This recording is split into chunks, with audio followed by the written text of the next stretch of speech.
Hey everybody, this is Jim at SP500chart.com using time-honored techniques to understand modern markets, featuring daily technical analysis videos of the S&P 500 index. Just need to remind you that the website and this video are for educational purposes only. Nothing stated at the site or in this video is intended to be used as investment advice. I can draw lines on charts, but you have to draw your own conclusions from your own research and make investment decisions that are suitable for your personal financial situation. I'm not a licensed financial professional. I'm just a guy who draws lines on charts. And today is our dual purpose daily update for February 3rd, 2012. And we're going to look back at the week in general. But I also think we need to once again take a look at the long-term thing here, because what happened on Friday, I believe it was a move that may have a good bit of technical significance to it, and I want to show you what I'm looking at.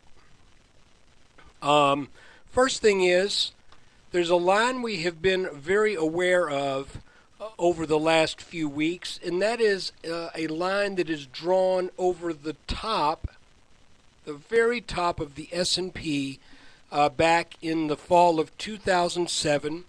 That was the all-time high in the S&P, and well, hold on, wrong tool.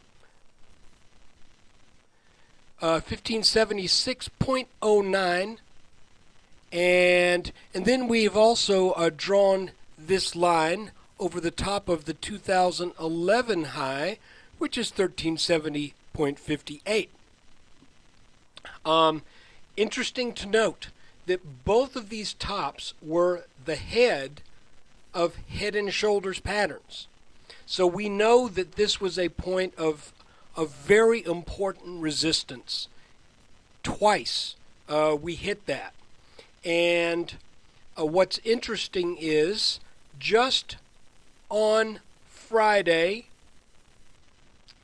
the market moved. Let me put that line right where it goes, right there. The market moved up in a strong move over this line. Now, I've heard some people say, well, that's probably just a blow-off top. You know, I don't want to say, never say never, but I don't think so. And the reason I don't think so is that we've still got a target up here just at 1380 or a hair below.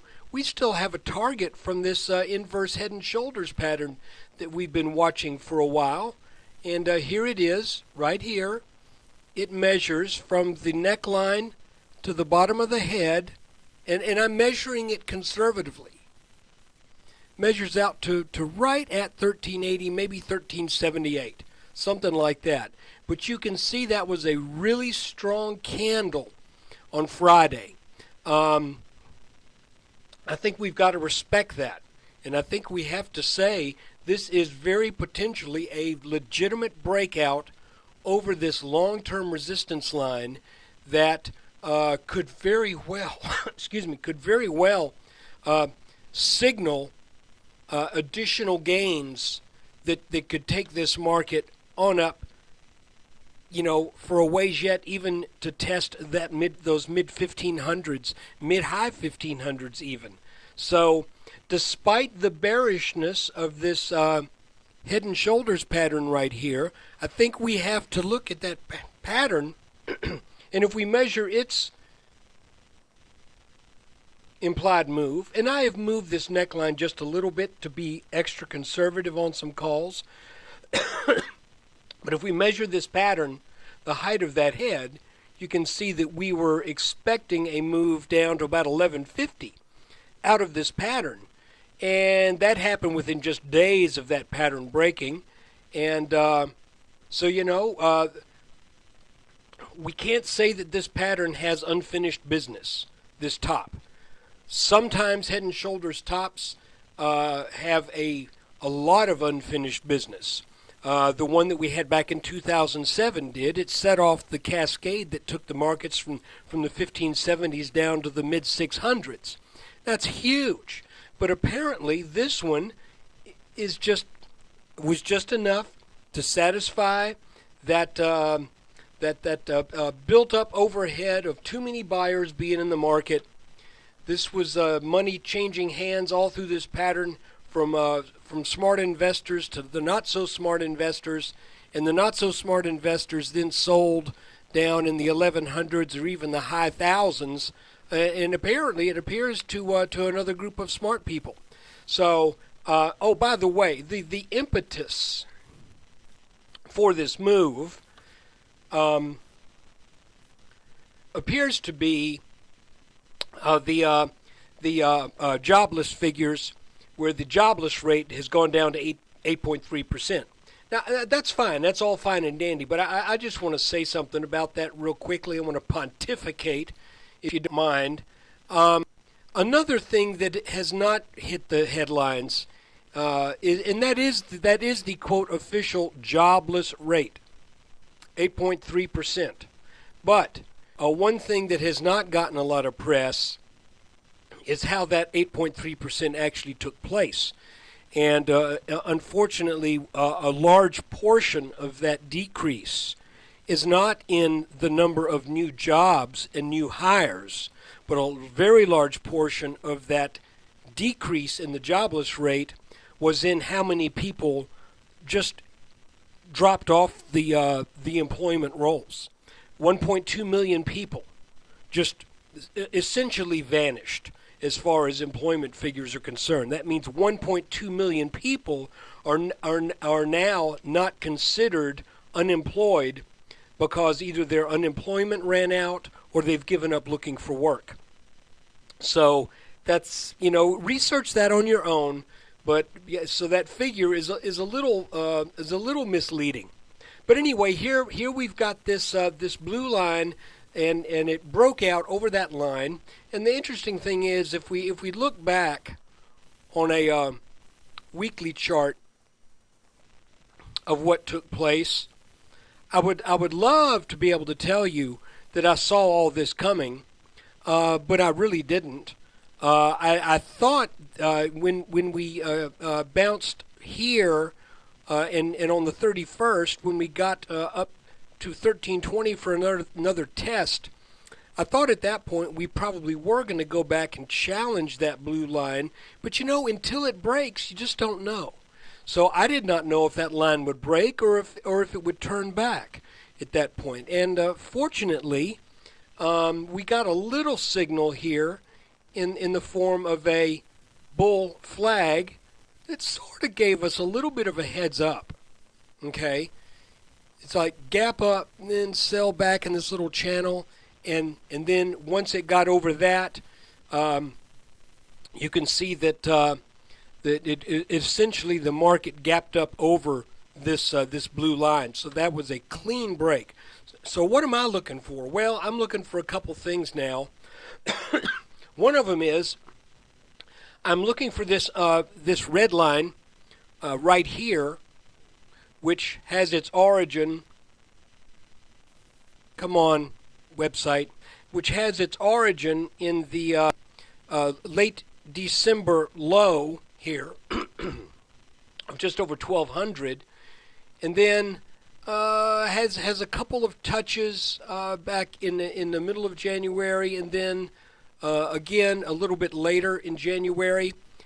Yeah, it's a little hard finding a clear line to go on the underside of this move up. That's one candidate. Another candidate might be here. But the problem is all of them seem to be lacking something. All of them seem to have some little area that doesn't quite make sense. So I'm just going with the obvious. And you can see how, interestingly, after that gap up, the market just kind of hugged that line all day long on Friday. So I think that tells me that this line is influencing some technicals here. And then I took another line right here, and this line has been on the chart before, but I have changed where it's going. I currently now have revised that line to take into account the last three solid, well, call it four really, almost solid areas of support. So, for what it's worth, let's see if this market continues on up, if this line continues to support it. I can tell you that that 1378 to 1380 is the area that this move should at least get to eventually. I do not believe it's going to overcome this line right here, but I could be wrong. And I would look at some point for a back test on this blue line that was taken out on Friday. I don't think you're going to see a long-standing line like that get taken out and not at some point get back tested. So guys, this is all extremely interesting what's going on. And let me go back to that 15-minute chart so that line gets back in the right place. That's where it's supposed to be, right there. So there you have it. A really strong day, and being over this line right here now, that should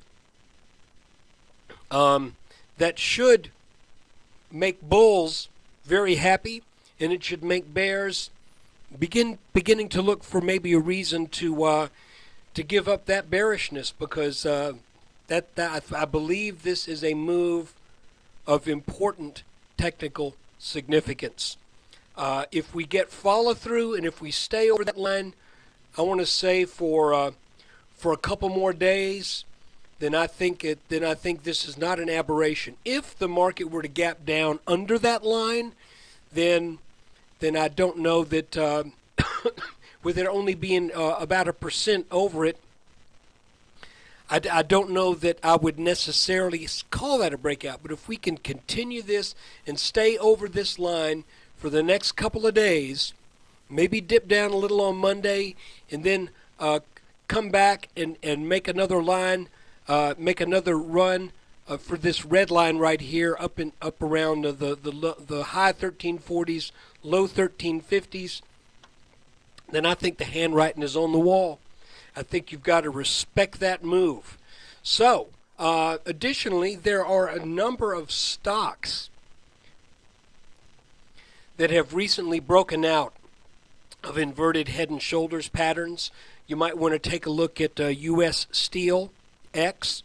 You might also want to take a look at Caterpillar, CAT.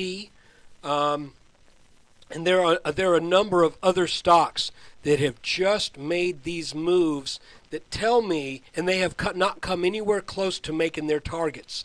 So that tells me this market's going to go higher.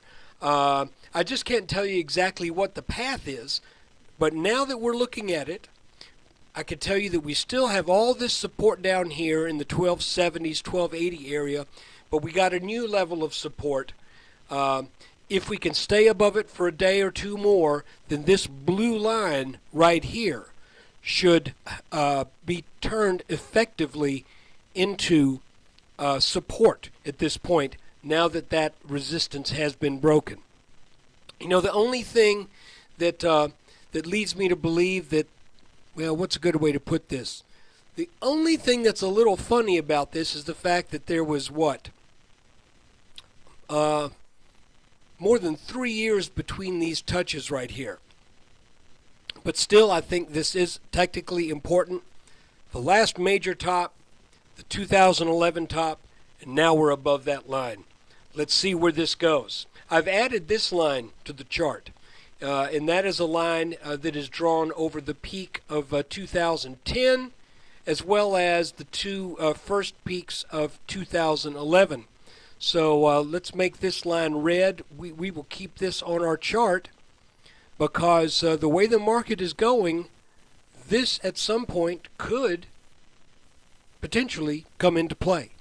So look, appreciate you taking time to watch this video, and thank you for bearing with me as I was traveling this past week and making the videos from my hotel room.